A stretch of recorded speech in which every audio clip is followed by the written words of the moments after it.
Imagina, ainda mais aí que é frio. Faz tempo que não passava um frio desse por aqui. Nossa senhora. Bom, vamos lá. Aline, estamos brincando aqui. Olha que palavra legal. Estamos brincando com a lei de Gauss, né? A gente definiu ela, tá? O fluxo elétrico através de uma superfície imaginária, fechada, ao redor de uma distribuição de carga ou não, né? Que a gente chamou de superfície gaussiana, né? O fluxo, né? Ele é igual, então, aqui à integral.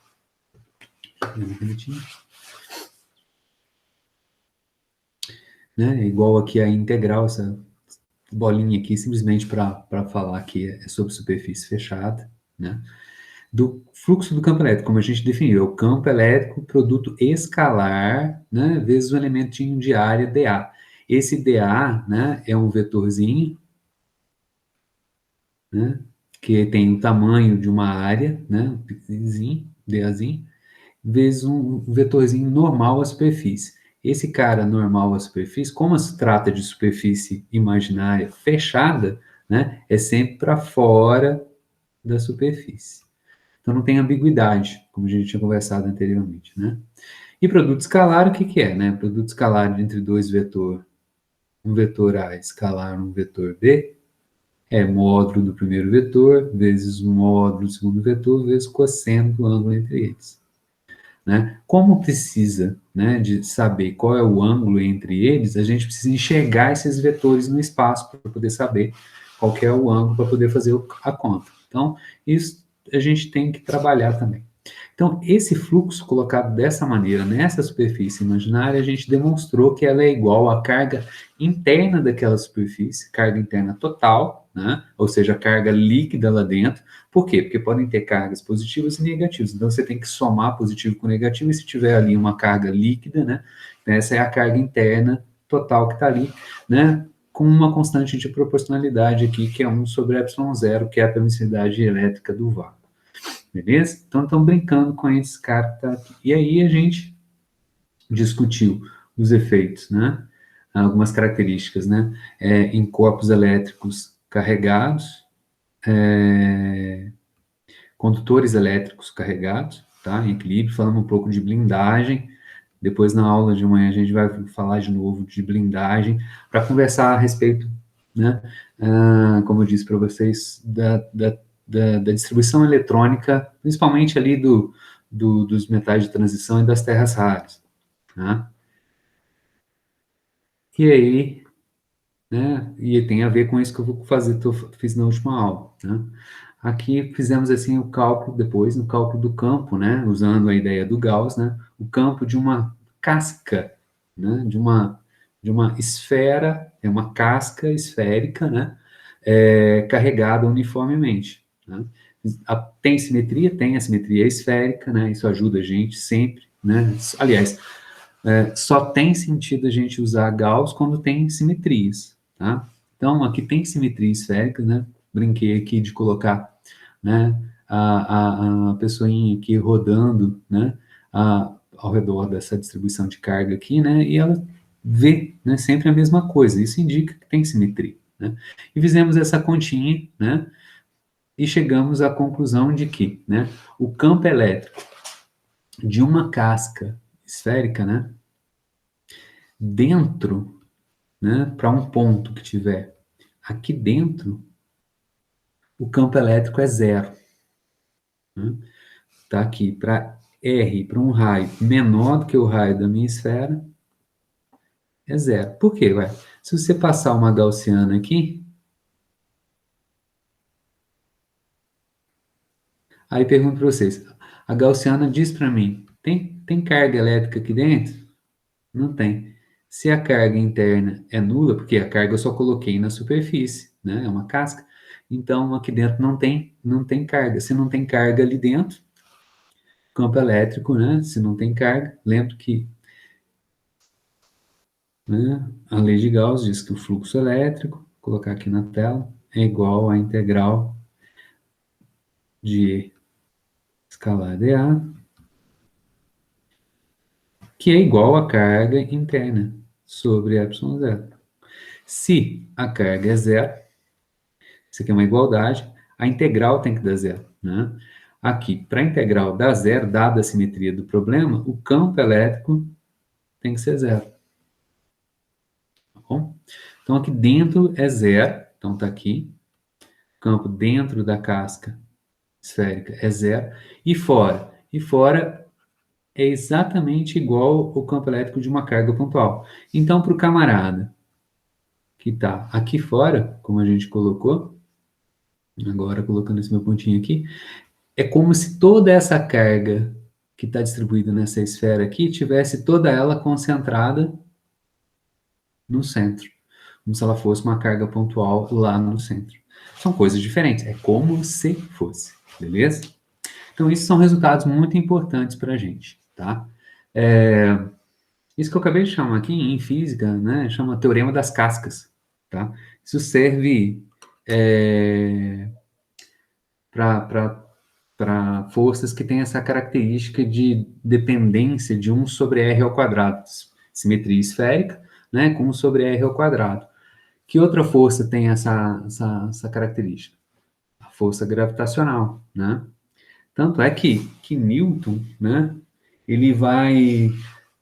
Uma experiência muito importante dele, que é a experiência do balde, né, em que ele vai chegar à conclusão de que existe espaço absoluto, né, usando essa ideia, né, do teorema das cascas, tá?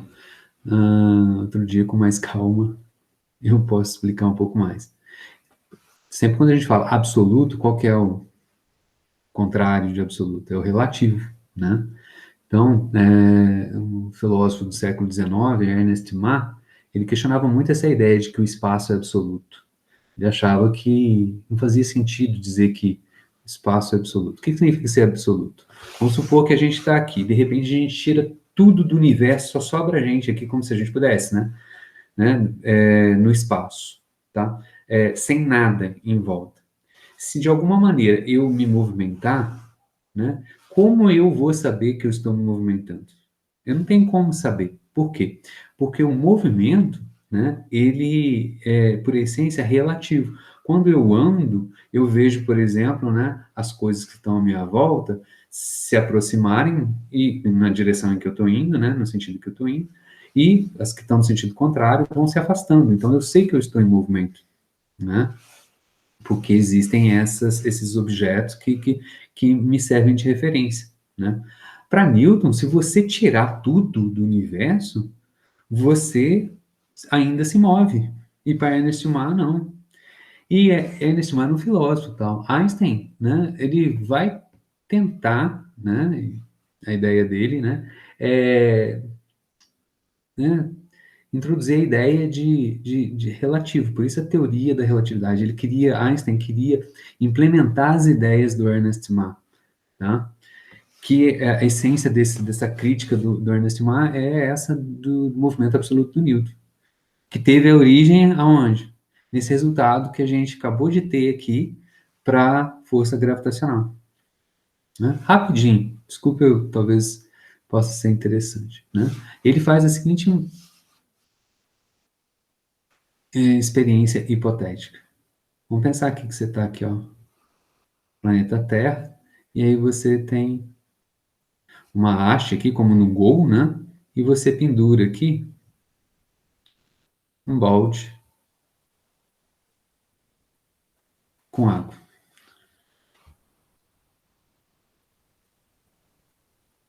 Aí o que que ele faz? Ele pega e torce a corda do balde e solta.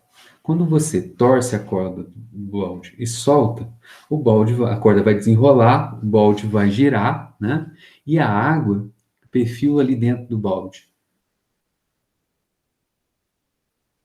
Da água, que quando não está girando, que jeito que é? Horizontal, né? Quando ele gira, a gente sabe que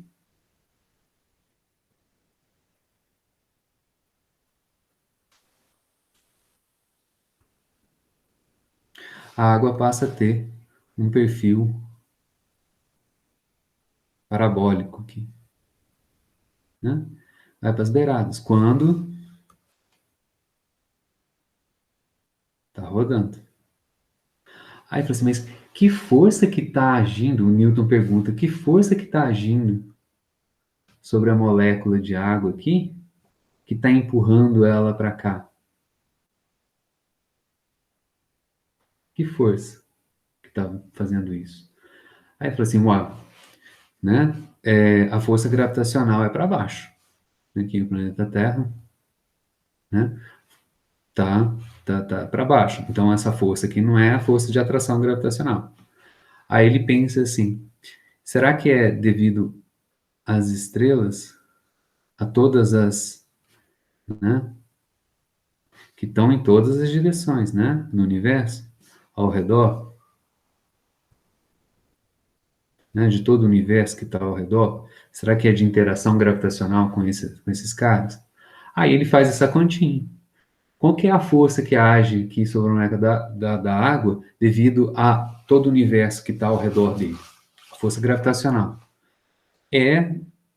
Vai depender se tem campo gravitacional ali devido a esses corpos, né, que estão distribuídos no universo.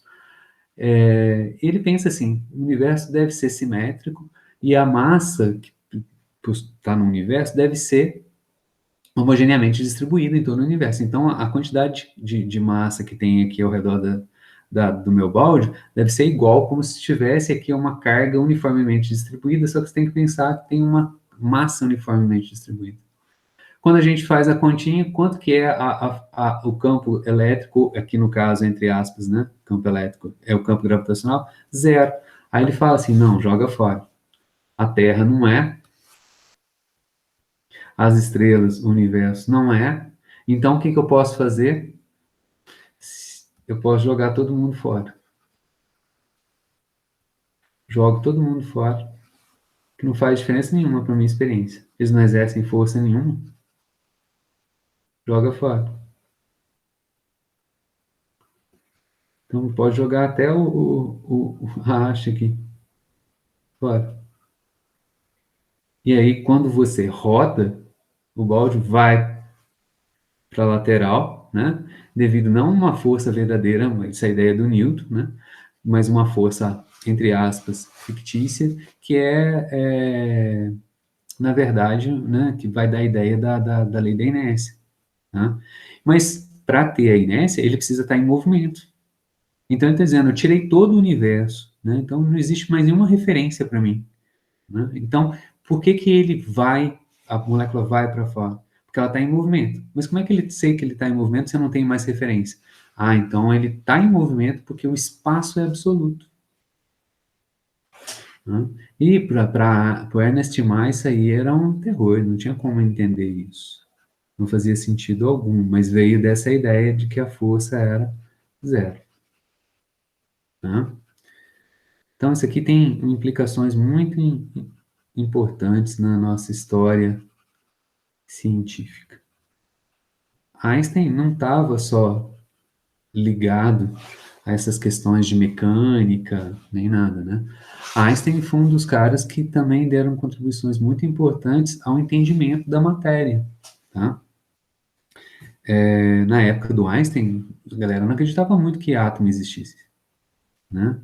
E um dos trabalhos, inclusive a tese de doutorado dele, que publica em 1905, tá? Tem a ver com as dimensões atômicas. Tá? Então, o outro trabalho dele não tem a ver com a relatividade mecânica. Né? Mas então, vamos agora fazer um terceiro exemplo. Né? Vamos complicar um pouquinho? Não, vamos pegar um exemplo que na verdade é uma aplicação desse anterior. Aqui a gente tinha uma casca, né, esférica, né, uma esfera condutora carregada em equilíbrio. O fato dela ser condutora, a gente já viu, na verdade, né? Por que eu estou falando de casca? Porque era uma esfera condutora. Quando a gente colocou a carga nela, a carga parou inteira na superfície. Então eu posso fazer um buraco nela, arrancar tudo que está lá dentro, de tal maneira que tem uma casca. Da casca ou esfera condutora carregada, vai dar na mesma, certo? Então agora, em vez de a gente usar uma esfera condutora, vamos pensar que a gente tem uma esfera, né, não condutora, né? Então tem uma esfera. Que jeito? Plástico.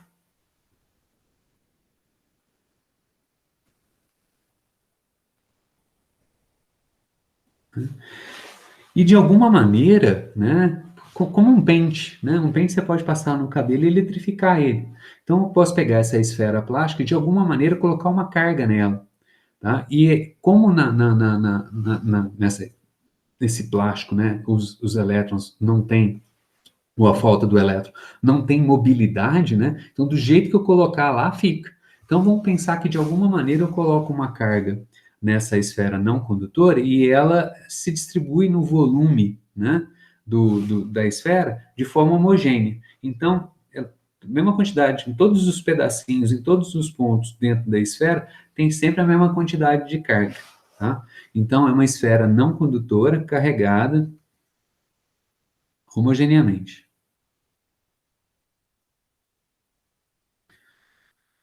Como é que é o campo disso?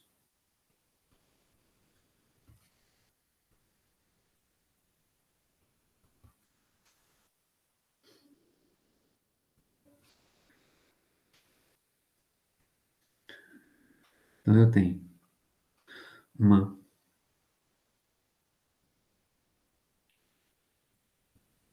uma esfera e, de alguma forma, antes eu tinha carga só aqui na superfície. Estou pensando em colocar cargas positivas. Agora não, agora eu tenho carga distribuída em todo o volume, né, da esfera. Vou colocar uma certa quantidade Q total, né? Então tenho a carga, né, distribuída homogeneamente aqui. Então agora eu não tenho mais como a gente falou nos outros casos lá, eu tinha do capítulo anterior, eu tinha uma densidade linear, eu tinha uma densidade superficial de carga. Agora é o caso em que eu tenho uma distribuição de carga no volume. Então eu tenho ρ, que é então a minha densidade de carga volumétrica, que é a carga total que você coloca dividido pelo volume, né? No caso aqui, só para a gente lembrar, né?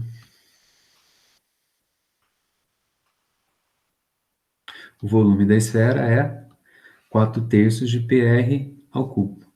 Vou só apagar aqui para ilustrar.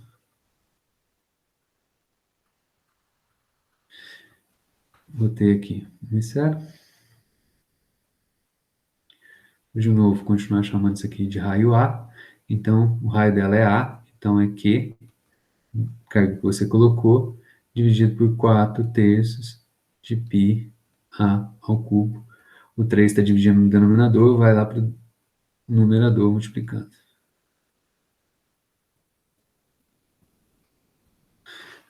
Guarda isso, né?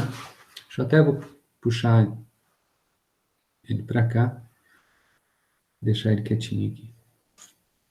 Então agora o que eu quero é qual que é o campo elétrico, né, ao longo da direção radial. Vamos ver para pontos fora e para pontos dentro da casca, ou seja, né, uma condição. Vamos colocar aqui 1. Vamos começar por dentro da casca. Vamos começar por fora, que é até mais fácil. 2, dentro. Então, a minha condição 1, então é pontos fora da casca, não, fora da esfera. Agora é uma esfera maciça, né? Ou seja, aqui o R, né, ou a distância, é maior do que o A. Então, eu tenho que pensar numa superfície gaussiana. Se eu quero naquele ponto, eu penso numa superfície gaussiana que passa por ali. Que superfície gaussiana eu vou usar? Aí depende da simetria. É uma esfera? É. Então eu vou pensar em uma superfície gaussiana esférica. Então tem aqui uma superfície gaussiana. Preciso desenhar toda ela, né? Então, inclusive, está torta. Então tem aqui uma superfície gaussiana, né?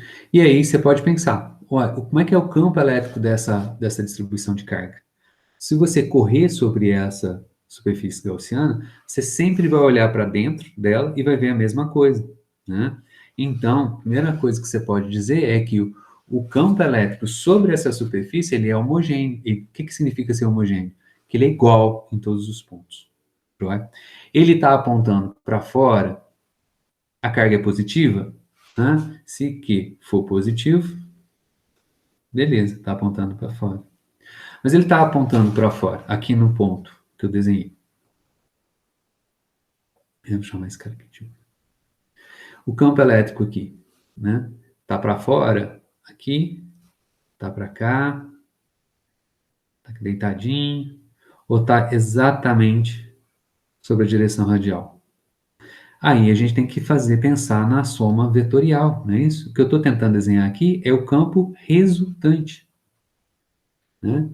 Se eu pensar num pontinho aqui, tá? Um pedacinho que eu posso picar, vai ter um outro aqui simetricamente colocado, de tal maneira que vai ter, né? Vou colocar aqui uma outra coisa. Esse camaradinho que está aqui vai colocar um campinho elétrico lá.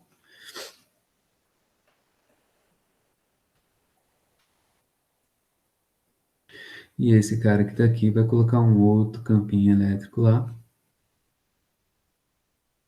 De cara já a gente se vê que a soma dos dois vai dar exatamente, né, na direção radial.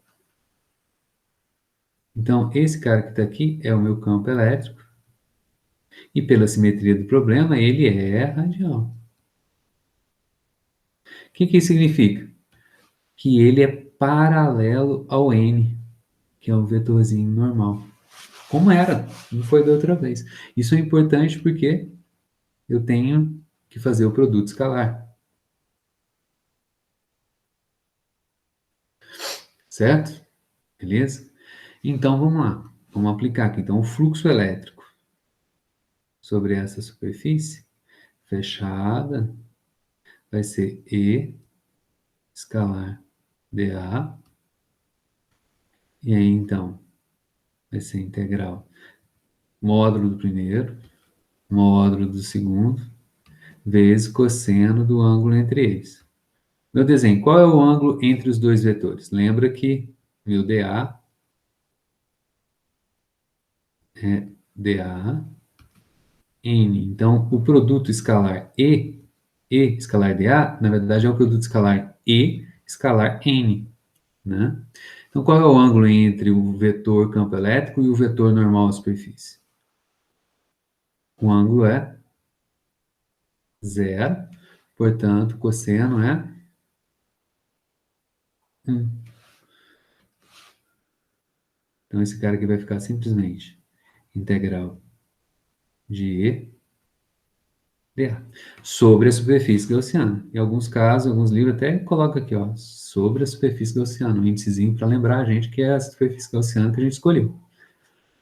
Tem simetria? Tem, né? A gente acabou de dizer que se a gente correr sobre essa superfície gaussiana, sobre todos os pontos da superfície gaussiana, a gente sempre vai ver a mesma coisa. Isso significa que o campo elétrico é igual em todos os pontos sobre essa superfície. Igual, homogêneo, constante. Então, ele pode sair para fora da integral. Ele não muda de ponto a ponto da superfície. Então, é E integral da área. Ué, esse que está aqui é a própria área. A soma de todos os pedacinhos que você pica a superfície gaussiana. Somados novamente, é a própria área. Mas que figura geométrica é essa? É uma esfera. Então, é a área da esfera. Então, esse cara aqui é E, e a área da esfera é 4πr ao quadrado. Quem que é R aqui? Né? R é a distância do centro até o ponto em que eu quero. Né? A distância daqui até aqui é o meu R. Tudo isso que está aqui, então, guarda ele, né? O fluxo elétrico é igual a isso aqui. E o fluxo elétrico, pela lei de Gauss, também é igual à carga interna. Só que aí, tá? Não precisa ficar. Sobre epsilon zero. Vamos juntar.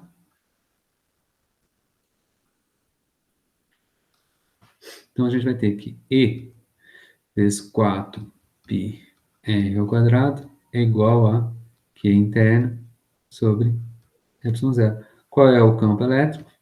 O módulo do campo elétrico passa dividindo, então, a galera que está aqui, multiplicando ele, né? Vai ficar, né? Vamos já organizar os termos aqui, ó. 1 sobre 4π ε0, a carga interna. Quem que é a carga interna? A carga que você colocou lá, toda, né? Toda essa carga que você colocou na esfera é que está dentro da superfície gaussiana, né? Então, é a própria quantidade de carga que você colocou. Carga interna não, já é a carga que eu coloquei e eu chamei de Q sobre R ao quadrado. Esse cara que está aqui é o famoso K0. E o campo elétrico dessa carga aí é K0 Q sobre R ao quadrado. Não entrou nada. A carga agora está homogeneamente distribuída. Antes, ela não estava homogeneamente distribuída na esfera. Ela estava só sobre a superfície. Mudou alguma coisa? Não. Aqui continua sendo o quê? Quanto que é o campo elétrico? Igual K0 Q sobre R0. Ou seja, de novo, uma esfera, simetria esfera, de novo a gente tem campo de uma carga pontual. Beleza? Então essa é a primeira condição, para pontos fora. Aqui, para pontos dentro, deu zero, né? Fazendo esse gráfico aqui. Agora, se eu traçar agora uma superfície gaussiana passando por aqui, tentei fazer um círculozinho.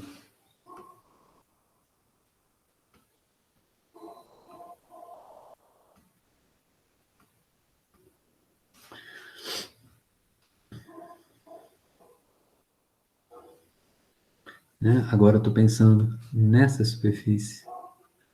E dentro dessa superfície tem esse cara que está aqui. Antes, dentro dessa superfíciezinha gaussiana que eu tracei aqui, em azul, tem um volume e não tem carga lá dentro, porque é um condutor. Quando você coloca, a carga vai toda para a superfície. Né? Então ali não tem carga. Agora não. Agora aqui dentro tem carga. Né? Essa é a diferença. Então agora,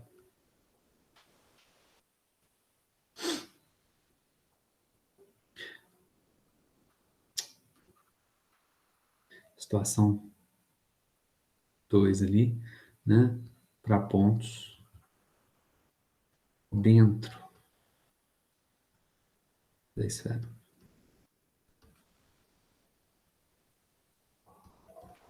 Né? Que o R é menor que o A.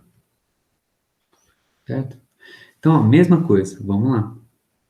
Gauss diz para mim que fluxo vai ser, né? O que a gente já tem como resultado anterior? Que quando você está dentro, quanto que dá o resultado? Quanto que deu o resultado dentro? Zero.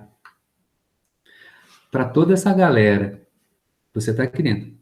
Toda essa galera que está aqui dentro, que está aqui em azul,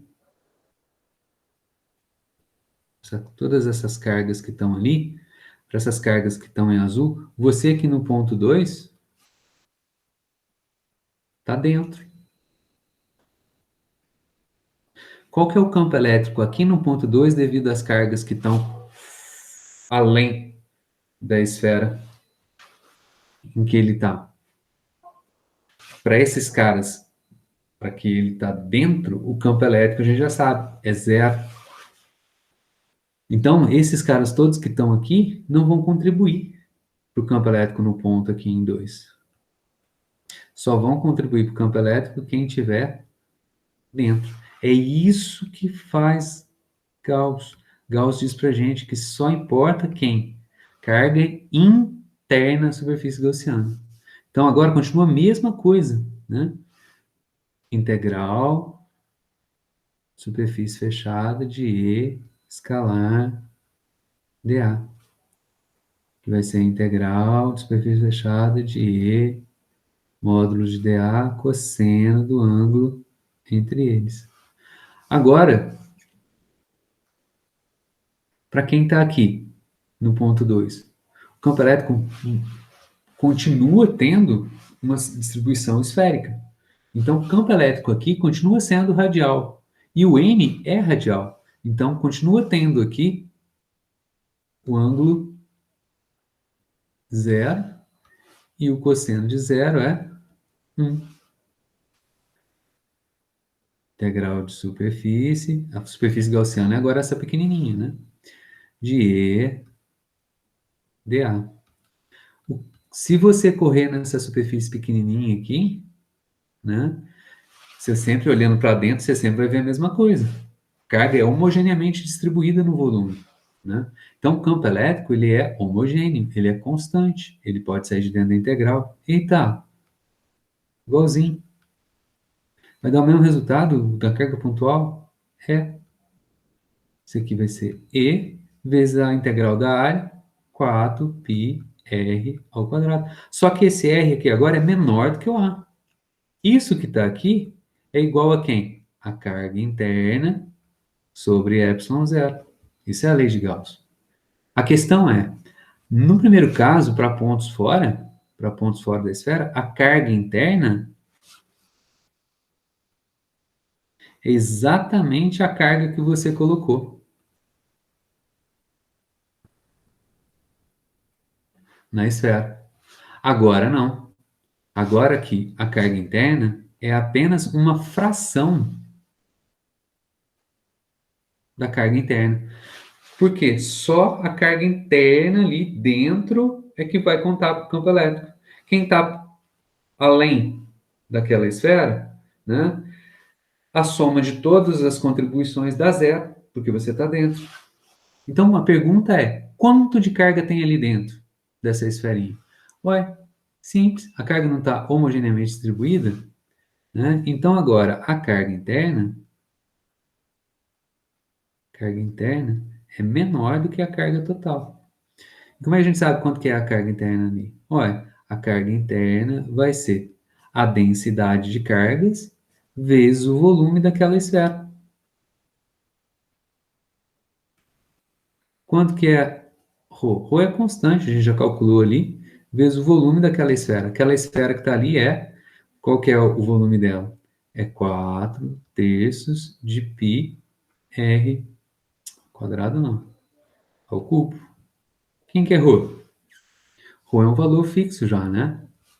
Aqui, ó, ele é homogêneo, constante. Vou substituir ele ali, então vai dar 3 vezes a carga total sobre 4π a ao cubo, vezes 4 terços de π r ao quadrado. 4π cancela com esse 4π, o 3 cancela com esse 3.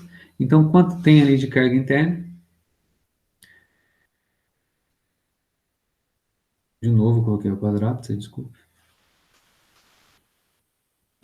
Vai sobrar a carga total, né?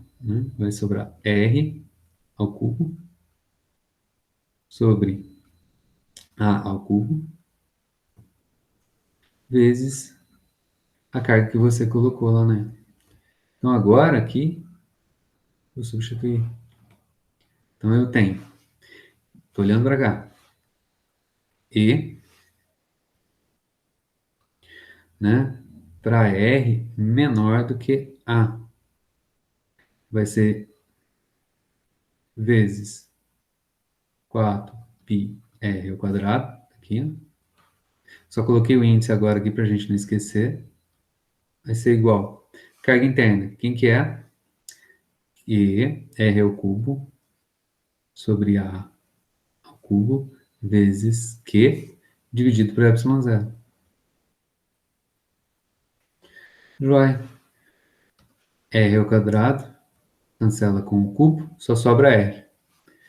Equacionando aqui, equacionando, né, por álgebra, e já organizando, vai aparecer 4π, epsilon zero, aqui,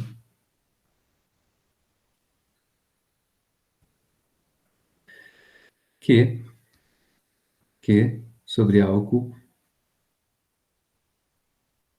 vezes o R que sobrou aqui. 1 sobre 4πy0 é o famoso K0. Então, isso aqui é K0, Q sobre A ao cubo, R. Então, olha só, para R menor do que o raio, o campo elétrico ele é função do raio, ele depende do raio, né? Isso aqui, então, é uma função, e é uma função linear. Quando a gente fala linear, isso aqui é o quê? Uma reta. Então, agora a gente pode, né? Super resultado. Então, agora a gente pode, de novo, fazer um gráficozinho do campo elétrico, módulo do campo elétrico, em função do raio. O divisor nosso de águas é o raio igual a... Vou colocar mais pertinho aqui. É o raio igual a A. Então, para R menor do que A, né, para esses valores de R aqui menor do que A, a função é linear. Então, ele vai aumentando... Vou colocar aqui só para me ajudar a desenhar. Ele vai aumentando linearmente. Uma reta. Chega nesse ponto aqui, quanto que vale? Nesse ponto que está aqui, ó, K0, Q. Nesse ponto, R é igual a A, né? Então, você tem K0, Q, R igual a A, dividido por A ao cubo, ou seja, cortou, quadrado, K0, Q, A ao quadrado. Então, K0, Q, sobre A ao quadrado, é esse o valor aqui. E a partir dali, tá valendo, esqueci de colocar, esse cara que está aqui é o E para R menor do que A. Né? Ele cai com sobre R.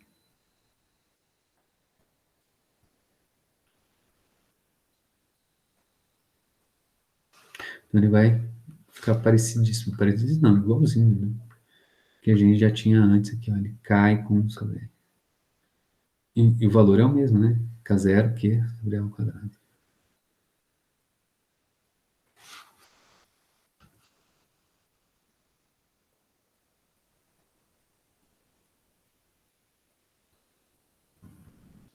Então, esse aqui, esse cara que está aqui,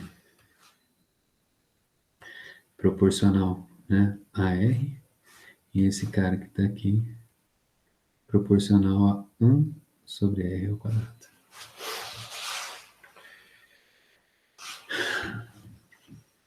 Então, a diferença grande aqui é que a gente tem que contar quanto está ali dentro. Tudo isso daqui é como se fosse um exercício, os típicos problemas ou exercícios que a gente vai encontrar, vai cair na prova, vamos dizer assim, né? São questões dessa mesma natureza. Joia?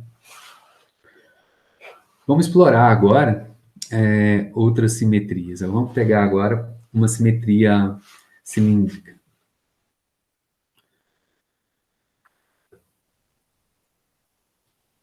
Agora é o quarto.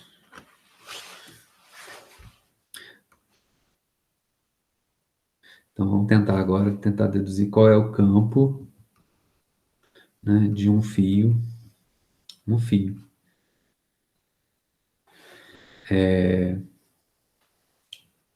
com carga uniformemente distribuída.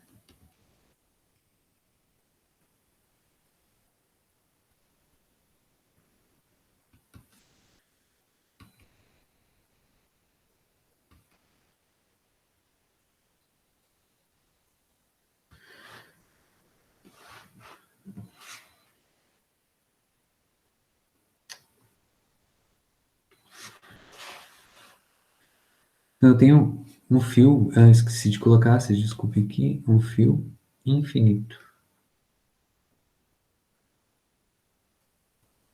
Então, tem um fio aqui que ele vem lá de longe, Aí ele chega aqui, bem-vindo, e vai embora, né? Para o infinito e avante. E aqui eu tenho, vou colocar uma carga Q, vamos chamar de carga positiva, então ele vai ter uma certa quantidade de carga distribuída ao longo de todo o fio, né? Então aqui eu tenho uma densidade linear de carga, que, né, vai ser um lambda qualquer, né, que vai ser a carga que você colocou lá pela unidade de comprimento, tá? Essa é a densidade linear. Então aqui, que tipo de simetria é essa? Quando a gente tem um fio e o fio é infinito, né, é uma simetria cilíndrica, porque você pode pensar, isso é difícil, mas a gente vai treinando, né, num cilindro aqui,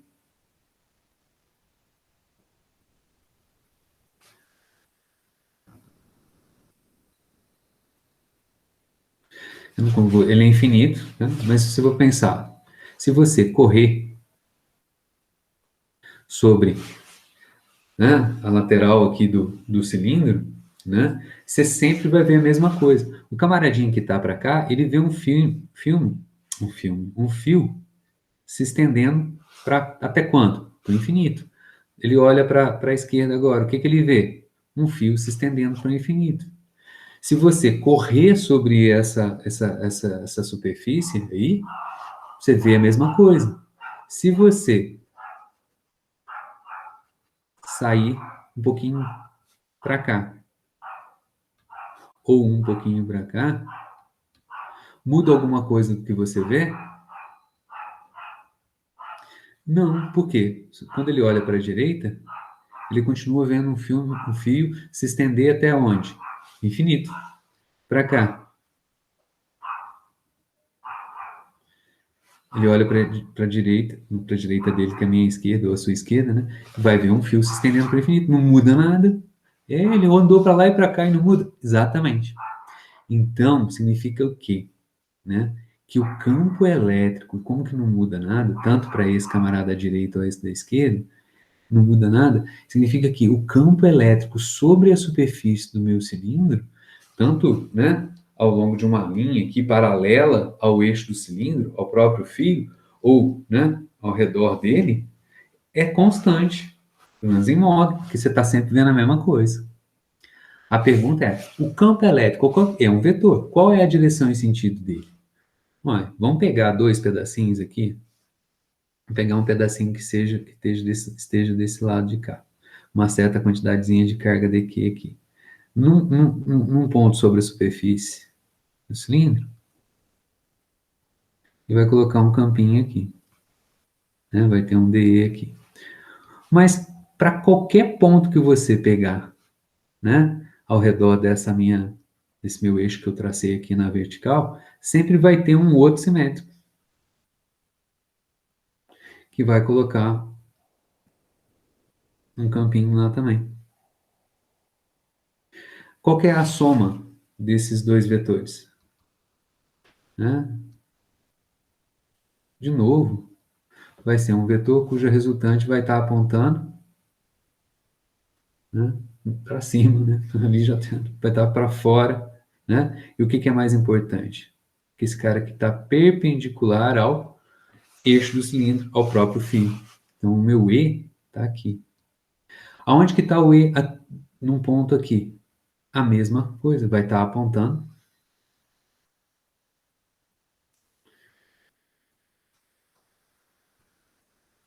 para cima. Por quê? O homem, quando eu puxo para a direita e para a esquerda, ele sempre vê para a direita infinito, para a esquerda infinito. Joia? Né? Espero que tenha compreendido isso. Beleza. Então, agora vamos pensar assim: tem simetria, legal. Para saber qual que é o módulo desse campo, vamos tentar aplicar Gauss. Né? Como é que é Gauss? O fluxo elétrico sobre toda a superfície fechada. No caso agora, a superfície gaussiana, ela é um cilindro, né? Escalar Entendeu?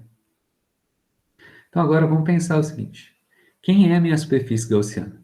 É um cilindro. Um cilindro, ele é dividido em três partes, né? Então tem três superfícies. Tem, vamos chamar de tampa esquerda, tem aqui, né? Não posso fazer um tracejado. Tem a tampa direita e tem a lateral do cilindro, né? A lateral dele aqui, uma tampa e outra tampa. Então, eu tenho que pensar que eu vou ter que dividir. Isso aqui é uma somatória sobre toda a superfície.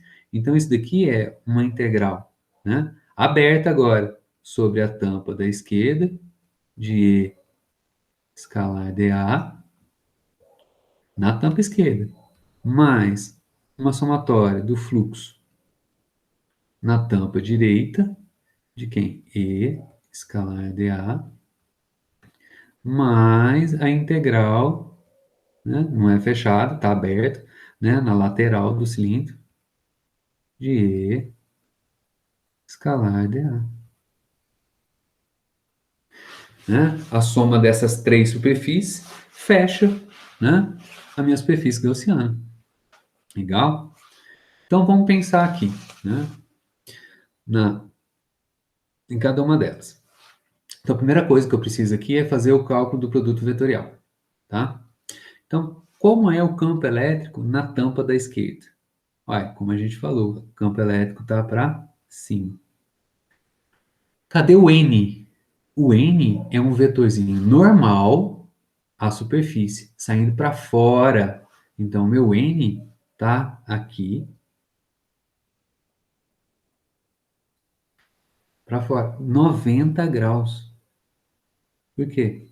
Porque ele é normal. Na outra tampa, cadê o meu vetorzinho N?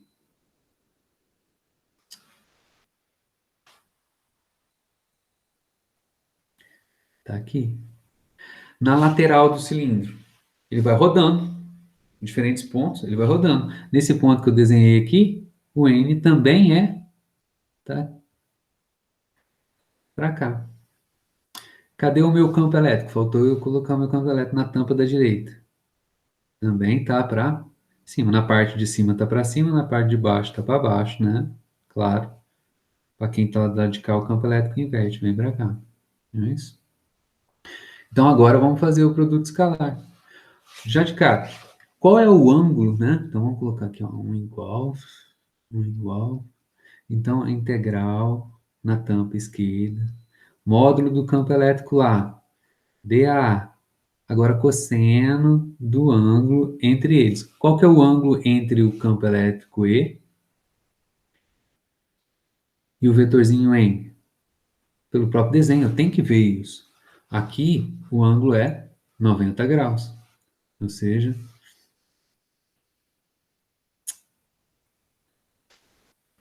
π sobre 2. Cosseno de π sobre 2, zero.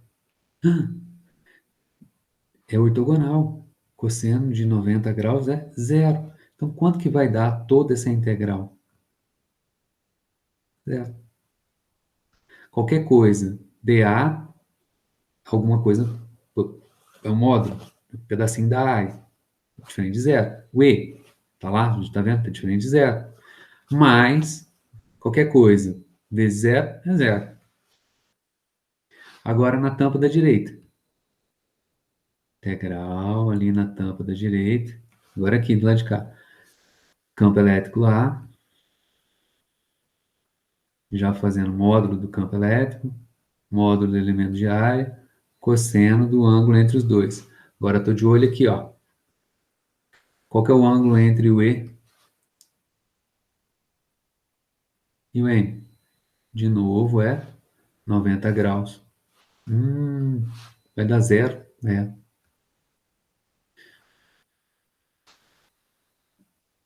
Zero. Tudo isso aqui dá zero. Vai sobrar, então, vamos ver, né? Se vai sobrar, então, só a integral da lateral? É.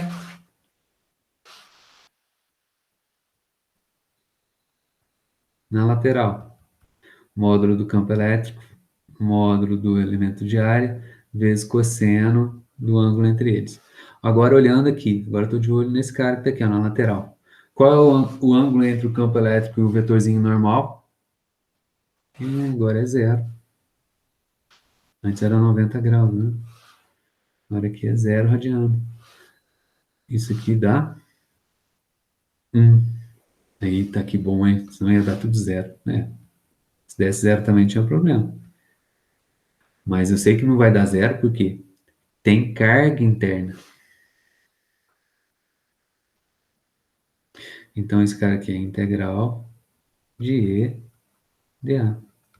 Agora vem aplicar a simetria. O campo elétrico ele varia de ponto a ponto sobre a lateral, faltou aqui. Varia de ponto a ponto? Não, o fio é infinito. Se ele não fosse infinito, né? Se eu corresse estivesse mais perto de uma ponta, mais perto de outra, né? Muda o que você está vendo. Não é isso? Agora não, ele é infinito. Então, não importa se você correr para a direita ou para a esquerda, sempre vai ter infinito para a sua esquerda e sempre vai ter infinito para a sua direita. Doido pensar nisso, né? Então, o campo elétrico ele é constante. A gente já tinha feito, então ele sai para fora da superfície. Da superfície da integral. Integral na lateral. D. Ah. Então, só sobrou a integral da área. Então, precisa saber qual que é a área da lateral.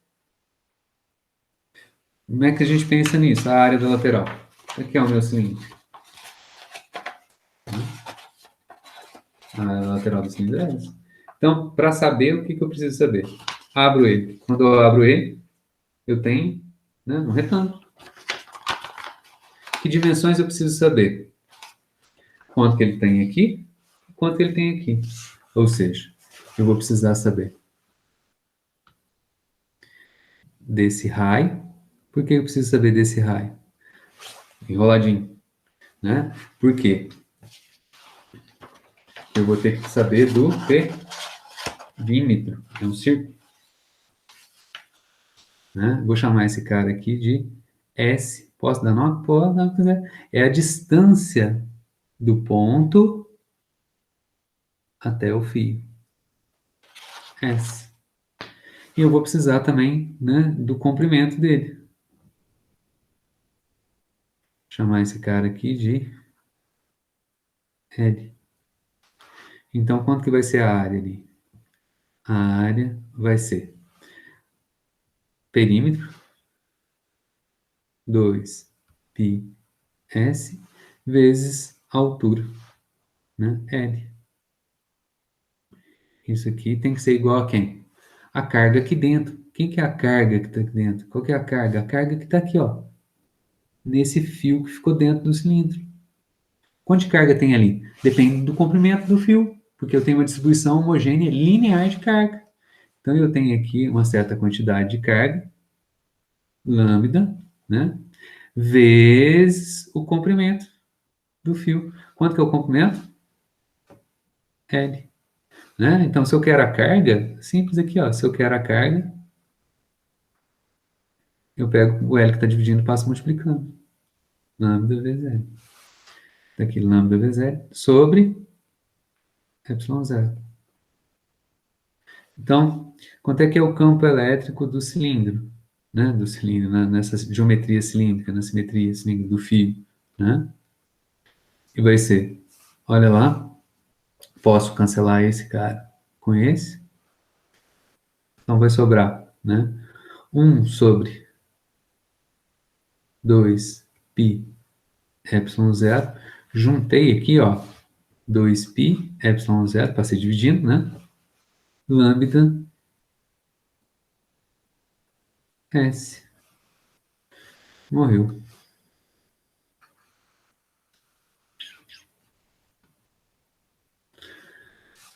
Joia? Então tudo isso aí pra gente... Vou organizar aqui a minha luz. Minha luz.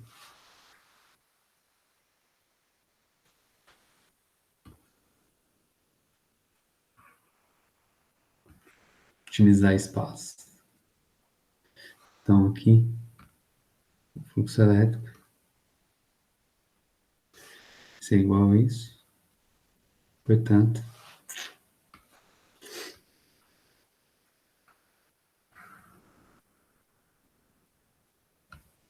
Fica melhor, né?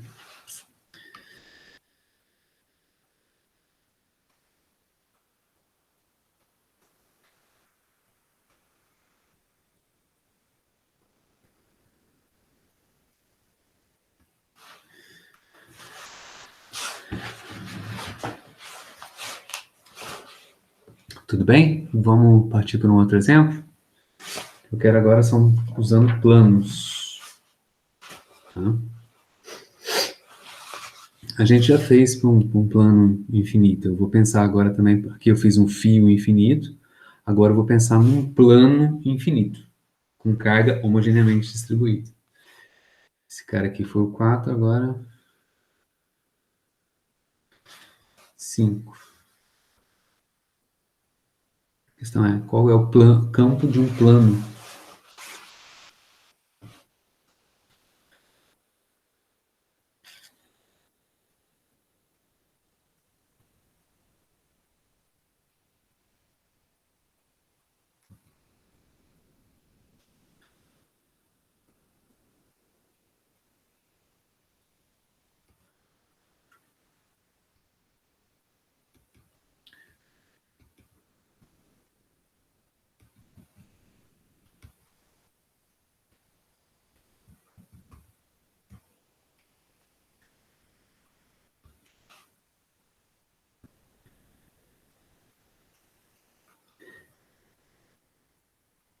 Hugo, parece que isso não é novidade para mim, parece que eu já vi esse negócio de plano infinito. Já fizemos essa continha, tá? Vamos lembrar o que que deu? Foi na aula lá de campo, no capítulo de campo elétrico, tá? Eu fiz a conta por um anel, chegamos aqui a esse resultado, né? E aí eu peguei um disco, dividi eles em anéis, somei para ter o campo elétrico do disco. Peguei aqui, elétrico do disco. E aí eu fiz, né? E quando o raio do disco é rão, o raio do disco aqui é muito grande, ou seja, esse disco agora ele é um disco extremamente grande, a ponto de eu poder considerar ele infinito. Campo elétrico para um ponto próximo do disco, né? Deu e ao longo do eixo Z, né? Ou seja, o campo elétrico por simetria está apontando para cima, perpendicular ao plano. Campo elétrico é perpendicular ao plano, né? E ele depende da densidade de carga sobre 2ε0. E olha só, eu fiz duas contas, né? Para chegar lá. Um anel, depois um disco dividido em anel, e tomei o limite em que o raio do disco ia para infinito, né? Então o disco se tornava um plano, chegamos nesse cara que estava aqui, beleza? Então vamos lá, então a gente já sabe, né? A gente já sabe, já fizemos a conta, hein? Né? Já temos já o resultado anterior.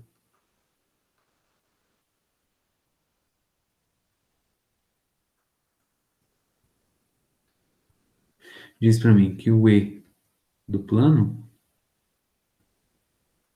é sigma sobre 2ε0. Então, eu quero chegar nesse mesmo resultado usando Gauss. Eu quero, né? Eu pretendo, né? Vamos ver se, beleza? Então, na verdade, eu tenho, né, que chegar nesse mesmo resultado. Vamos lá pensar num plano. Claro que num infinito. Vou copiar, colar aqui o meu desenho. Então, aqui eu tenho esse aqui.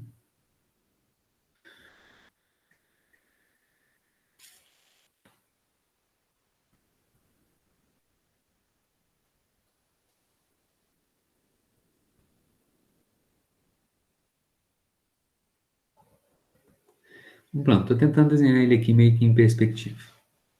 E eu vou colocar, né, uma certa quantidade de carga que é nele, né, homogeneamente distribuído.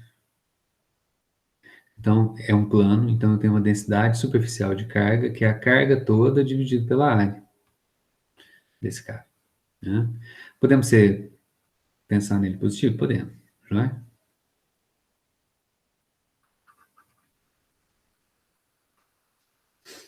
Então, tem simetria, né?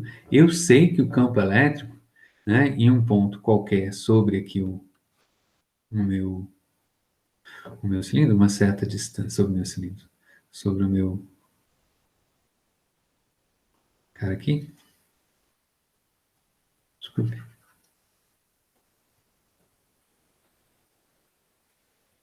está em perspectiva, né? 90 graus, né? Um ponto que está aqui, o campo elétrico está para fora. De novo, né? Está aqui uma distância, posso chamar essa distância aqui de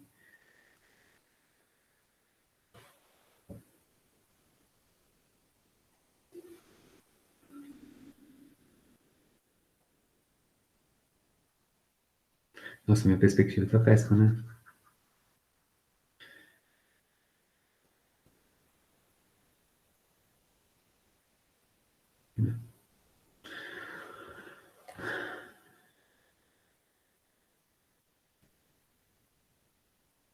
Z.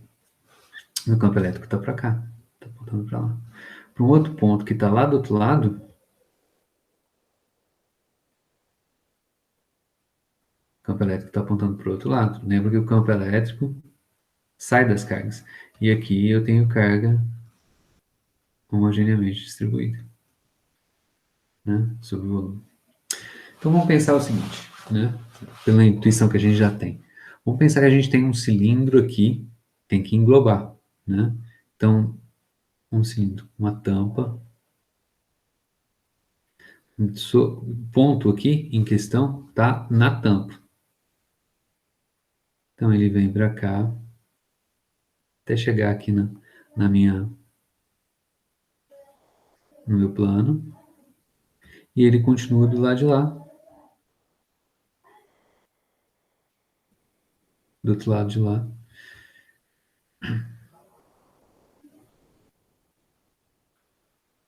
Do lado de lá eu tenho outro pontinho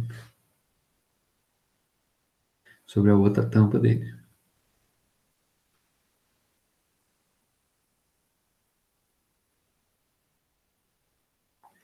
Ficou barrigudo aqui. Gostei.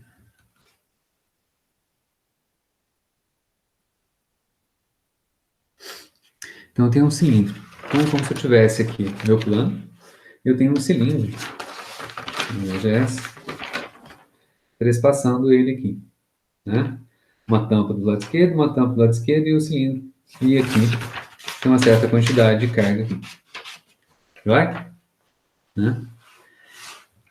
Então, de novo, é um cilindro. Então, vou dividir de novo em três partes. Vou ter uma tampa esquerda, direita e a lateral? Isso. Vamos ver o que a gente consegue com relação a isso. Apesar da simetria, né? Não ser tão explícita, né? Nesse caso. Né? Então, o fluxo elétrico, assim, de novo, eu estou aplicando a relação que a gente sabe sobre a superfície gaussiana. A superfície gaussiana é esse cilindrinho aqui. Né? Então, vai ter o produto do campo elétrico, produto escalar, com os elementos de área. E a gente vai quebrar esse cara aqui, né? Quebrar assim, separar a soma, né? Tampa esquerda de escalar dA mais na tampa direita de escalar dA mais integral na lateral do cilindro de E escalar dA. Então, cadê? Já sei, já desenhei aqui os vetores, né? Os Z's, está sempre apontando para fora, né? Agora, na lateral, o N está aqui, na parte de cima, está apontando para baixo aqui. Na tampa esquerda, está apontando para a esquerda, o N. Na tampa da direita, está apontando para cá também, né? Ele sempre aponta para fora do cilindro, certo?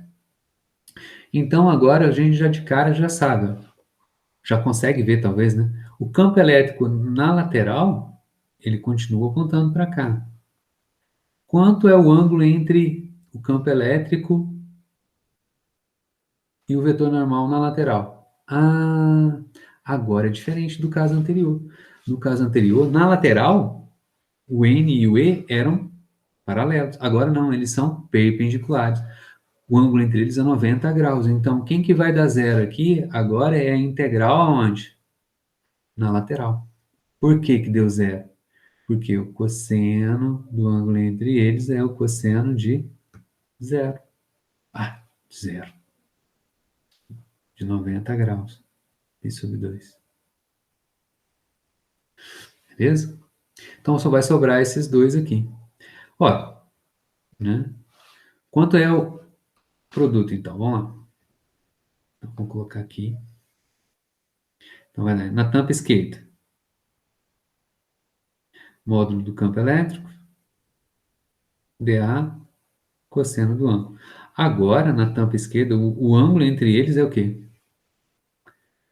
Zero. Cosseno de zero. 1. Na tampa direita,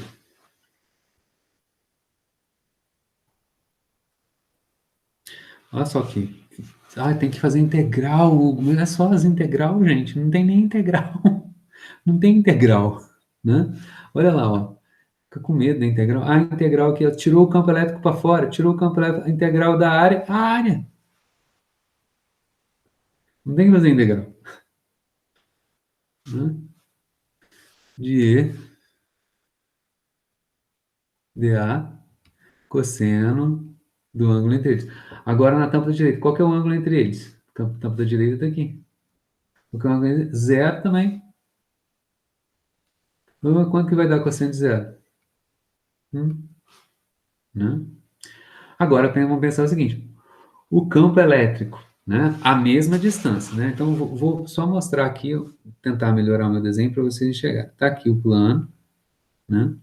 E o meu cilindrinho, o plano vai embora, é plano infinito, claro.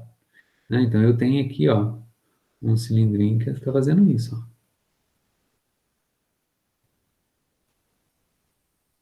Olhando de lado, né?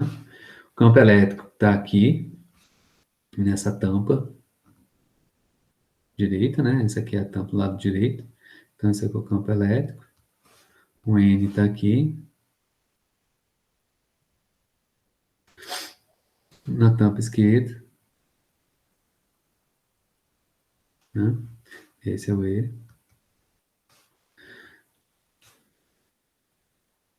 E o N. Nossa, meu N ficou tudo torto, né?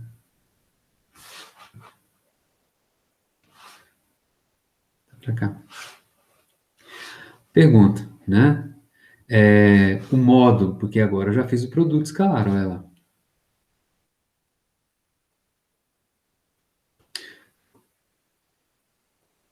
Então, aqui o produto escalar é módulo do primeiro, módulo do segundo. Tá? Então, eu tenho que pensar. O módulo do lado direito é igual ou é diferente do módulo, tamanho do vetor do lado esquerdo? Aí, você tem que pensar na simetria do problema. Se você colocar o menininho aqui em cima, ele vê alguma coisa diferente do menininho. Você coloca do lado de cá. Plano infinito, né? Tá a mesma distância. Mesmo que não tivesse a mesma distância, já que é, né? Se eu chamar esse cara aqui de S, esse cara aqui também de S, né? Como se trata de um plano infinito, a gente não tem noção da distância. A gente já viu quando a gente calculou lá que não depende da distância lá. Não depende da distância Z, que a gente chamou de Z, né? Do plano. Porque não tem referência. Se você não está a uma certa altura com relação ao plano, né? Tá vendo, né? Tá vendo uma coisa. Então, enfim, vai embora para a esquerda, vai embora para a direita, vai embora para trás, para frente, não importa, para o lado que você veja. Quando você sobe, você continua vendo o quê? A mesma coisa, Não muda nada. Não estou pensando assim numa ilha, nem nada, né? Num plano. Pensa num papel branco. Não mudou nada. Então não depende da distância, né? Então aqui, né, a gente sabe que o módulo do campo elétrico na tampa esquerda é igual ao módulo do campo elétrico na tampa direita. O elemento de área é um cilindro. Então a lateral, desculpe, a tampa do cilindro é igual do lado direito e igual do lado esquerdo. Então essas duas integrais aqui são iguais. Então isso aqui, na verdade, é duas vezes a integral. Pode escolher tampa da esquerda ou tampa da direita. Tanto faz, né? O rótulo que a gente dá. De E, dA. Olha só como não tem integral. Vocês ficam com medo de integral. O campo elétrico não é constante, não é homogêneo, não é um plano. Você pode pegar o menininho e correr com ele sobre as tampas aqui, para que lado que você quiser. Você pode fazer essa tampa pequenininha, pode fazer ela gigante. O plano é infinito. Ele sempre vai ver a mesma coisa, né? Então, o campo elétrico ele é constante. Então, é 2, sai para fora da integral, vezes, né, sobre a tampa, tanto faz tampa esquerda, direita, de dA. Quanto que é a área? Né? É a própria área. Então, esse aqui é 2E vezes a área. Né? Isso daqui tudo é o fluxo elétrico. Só que o fluxo elétrico também é igual à carga que está ali dentro. E carga, onde que está a carga aqui? A carga aqui do plano, ó. Que está ali dentro. A carga que está aqui, ó. Né? No plano. A carga interna sobre ε0. Quanto de carga tem ali? Olha, a carga é a densidade vezes a área sobre ε0. Vamos juntar os dois resultados. Né? Esse com esse. Então, você tem que 2E vezes a área igual a sigma área sobre ε0. Área, cancela. Quanto que é o E do plano? Sigma sobre, passo 2 dividindo, 2, ε0. Ufa! Maravilha! Deu a mesma coisa que a gente esperava que desse, como a gente fez na outra aula. Sigma sobre 2 ε0. Agora, olha só. Prestem atenção nisso. Isso que é super importante. Tá? Compara essa conta e compara essa conta que a gente fez. Não pode, não para aqui. Para chegar aqui, a gente fez do anel. Né? O anel começou aqui em cima. Ah, não. Desculpa. 2. Em algum lugar perdi um anel. Onde colocou aqui? Antes. Começou por aqui. Né? Do anel do disco. Aqui, ó. 3. Achei. Tudo isso daqui. Tomando o limite, chegamos nesse campo. Agora, olha aqui as 10. Já sabia que ia chegar aqui, então nossa conta é só essa. O que é mais prático? O que foi mais curto? Usar Gauss, né? Mas para usar Gauss, para chegar nesse resultado, olha só, simples da gente calcular, a gente precisou desenvolver uma técnica diferente, né? A gente teve que pensar. Então, assim, para simplificar, eu tive que dar um salto conceitual, né, para chegar na lei de Gauss. Essa é a grande vantagem. Tem um custo. Eu costumo brincar. Aqui a gente fez a conta na força bruta. Força bruta. Vamos lá e vamos dizer, vamos abrir esse trem na picada. Vamos quebrar a pedra. Fizemos aqui força bruta, chegamos lá. Tum. Aqui. A gente usou a cabeça para resolver o problema. para fazer o mesmo exercício, para resolver o mesmo problema, né? Então, é aquele caso. Aqui é o método inteligente. Aqui é a força bruta, o método lusitano, certo? Mas tem que, para simplificar, a gente teve que dar um salto grande, teve que pensar. Essa é a grande vantagem. E eu poderia ter mostrado para vocês a mesma coisa para a casca esférica, que eu falei para você do teorema das cascas aqui. E aqui eu usei Gauss, olha só, super simples.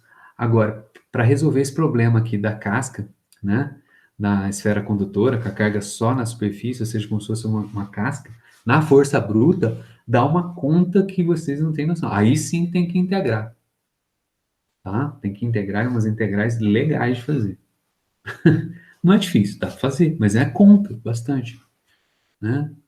Enquanto que aqui, ó, em 3, 4 linhas, a gente resolveu o problema, né, aplicando a inteligência.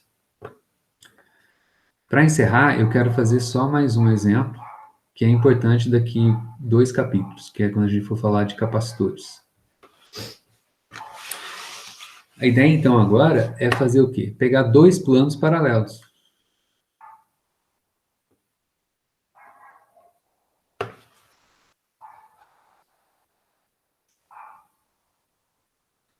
E se eu tiver agora 2 planos paralelos? Só que é o seguinte, com cargas opostas. Como assim? Vou desenhar, você já vai entender. Vamos pegar aqui, ó.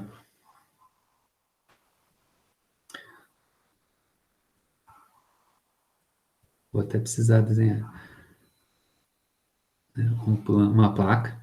Vou chamar essa placa aqui, vou colocar nela aqui uma carga mais Q. Então, é uma placa como se tivesse dois caras assim, né?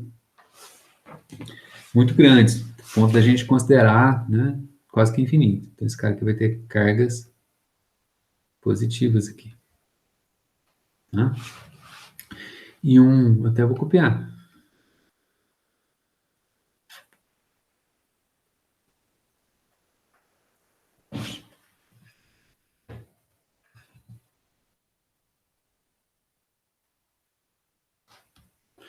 Porque aqui eu vou colocar uma carga nesse cara aqui negativa. Esse cara aqui está carregado negativamente. São planos muito grandes, tá? Então, vamos dizer assim, que as dimensões, né, tamanho aqui, ó, o comprimento da minha placa, né, a altura dela, tal, é muito maior do que a separação entre elas. Então, elas estão bem próximas umas da outra, tá? De tal maneira que um camarada que estiver aqui no meio, um camaradinho aqui, pequenininho que está aqui, ele praticamente ele vai olhar para cima e para baixo e vai ver a mesma coisa. Tá, são muito grandes, tá? Então a pergunta é, qual que é o campo elétrico num ponto? Aqui, para a esquerda das placas, aqui, entre as placas, e à direita.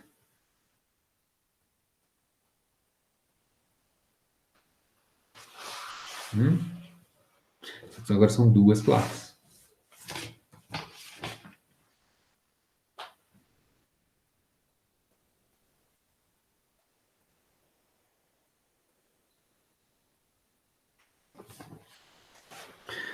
Então vamos pensar. Então aqui então tem 2 campos elétricos em cada um desses pontos. A gente vai ter, né, na carga negativa, então aqui vai ter uma densidade negativa de carga. Na placa positiva você vai ter uma densidade positiva de carga, né, distribuída na superfície. Campo elétrico de carga positiva está apontando para fora. Então, qual que é o campo elétrico no ponto 1 devido à placa positiva? Vai ser um campo elétrico para fora, né? Vou chamar esse cara aqui E1 mais. Um vetorzinho, claro. Para fora. Agora, qual é o campo elétrico no ponto 1 devido à placa negativa? Cargas negativas, o campo elétrico aponta para as cargas. Então vai ter um campo elétrico E1 menos. Estão apontando então na mesma direção, só que em sentidos contrários. Então o campo resultante vai ser a soma dos dois. Quanto que é a soma dos dois? Depende dos módulos. É um cabo de guerra, né? O módulo, né, do E1 mais é a densidade de carga positiva em módulo positivo sobre quanto que é? 2ε0. Quanto que é o campo elétrico E1 no ponto 1 menos?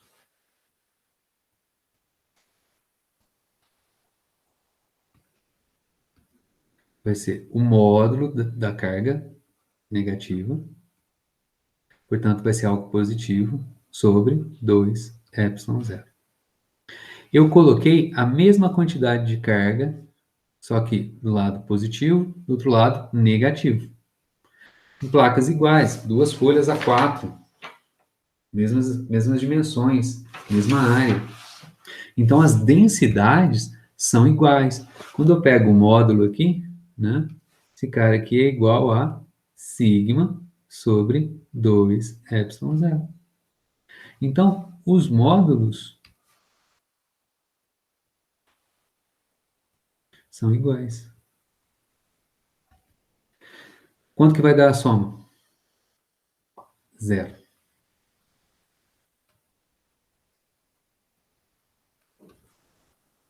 Mesmo raciocínio, ponto 3 agora.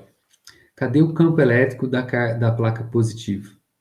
No ponto 3, tá? Saindo.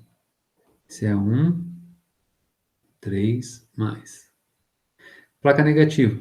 A placa negativa, desculpa, campo elétrico devido à placa negativa. Está apontando para ela. Esse aqui é o E3 menos. Quanto que é o módulo deles? Igual, não depende da distância. Lembra que não depende da distância do ponto até a placa. Né? Então, quanto que vai dar esse cara aqui de novo? Zero. E aqui no meio? Né? Depende da distância da placa? Não, então vou até puxar esse cara aqui um pouquinho para cá para me ajudar a desenhar. Cadê o campo elétrico no ponto 2 devido, né, à placa positiva? Está saindo. Esse cara aqui é o E2 mais. Cadê o campo elétrico devido no ponto 2 entre as placas devido à placa negativa? Apontando para ela. Tá junto, né? Esse aqui é o E2 menos.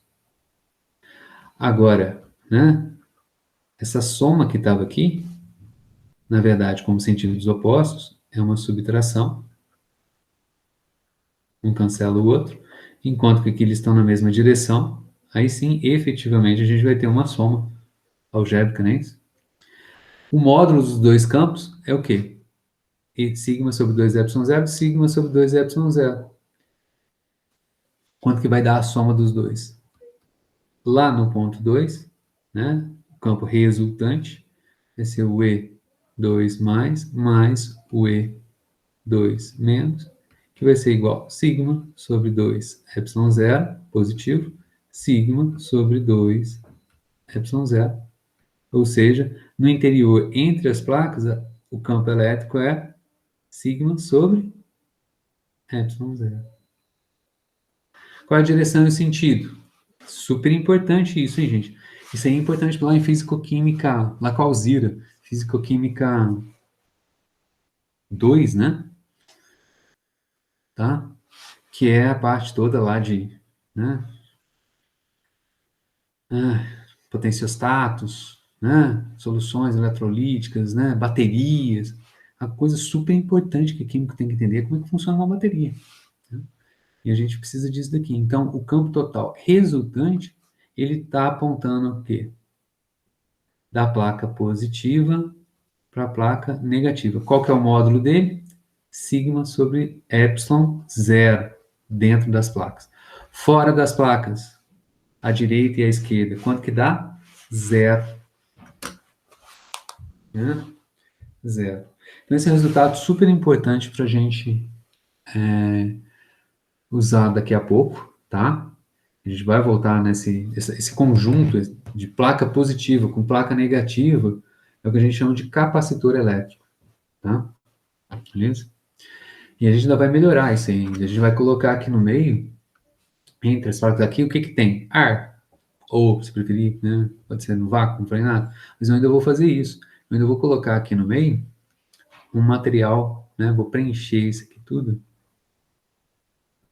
com material dielétrico, que não o ar. Né? Então eu vou encher esse cara aqui com um dielétrico qualquer, um isolante qualquer.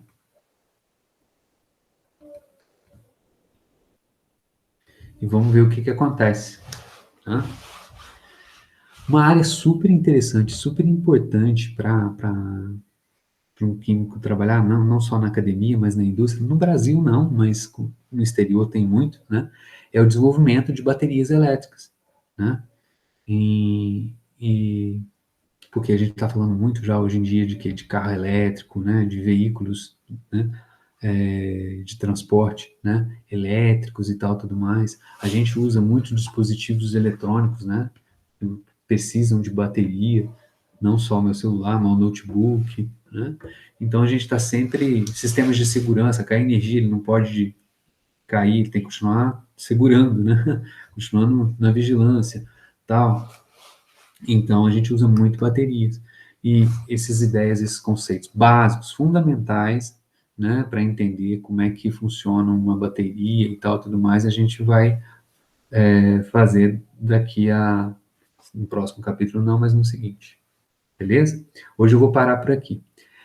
Esse capítulo é pequenininho, eu já estou terminando esse capítulo. Amanhã, no começo da aula, na primeira metade da aula de amanhã, eu vou, como eu falei para vocês, né, conversar a respeito da tabela periódica, né, da distribuição eletrônica, principalmente ali dos metais de transição e das terras raras, tá? Para a gente entender um pouquinho. Porque para a gente entender a distribuição eletrônica lá, a gente vai usar Gauss, beleza? Vou encerrando por aqui. Agradeço a atenção de vocês. Até a próxima, até amanhã. Até amanhã. Boa noite. Até amanhã, Aline. Com Deus aí. Até.